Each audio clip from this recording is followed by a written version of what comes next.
I've done just about every kind of advertising and promotion out there. I haven't done Snapchat yet. I'm going to be. It's on my list to look at, but I haven't gotten there yet. On Snapchat, they're doing fun video content.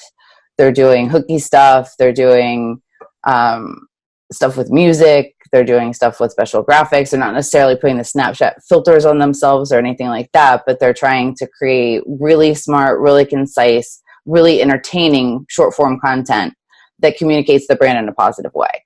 So I think it's tricky, honestly. And I think that talking to people who are professionals with videos, I know that there are a lot of people in e-commerce that are saying, hey, I can really make your videos pop. I can really make your photos pop. You have to be choosy about the companies that you work with and the professionals that you work with, because at the end of the day, it's your brand. You're communicating your brand in a certain way, and you definitely don't want to cheapen your brand by doing something slapstick or not fun if that's not what your brand is. So again, keeping that brand message consistent across all platforms, including those newer platforms with younger audiences, is important. And I think it's tricky to do that, but I see some sellers that are doing it really well.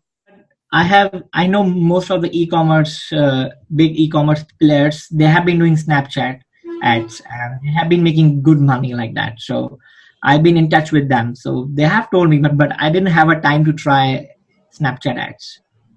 But that's not my expertise. So you're saying it works, right?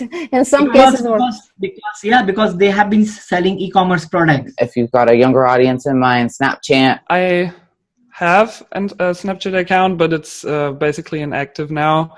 I don't know how it's in other countries, but in Germany it's basically dead, at least for people that are my age, between 20 and 30, because it got so confusing, like with the interface and everything. So most people just switched to Instagram after Instagram introduced the story feature, and also sending direct messages with also photos that disappear after 5 seconds. So yeah, I think Snapchat is not that hyped anymore.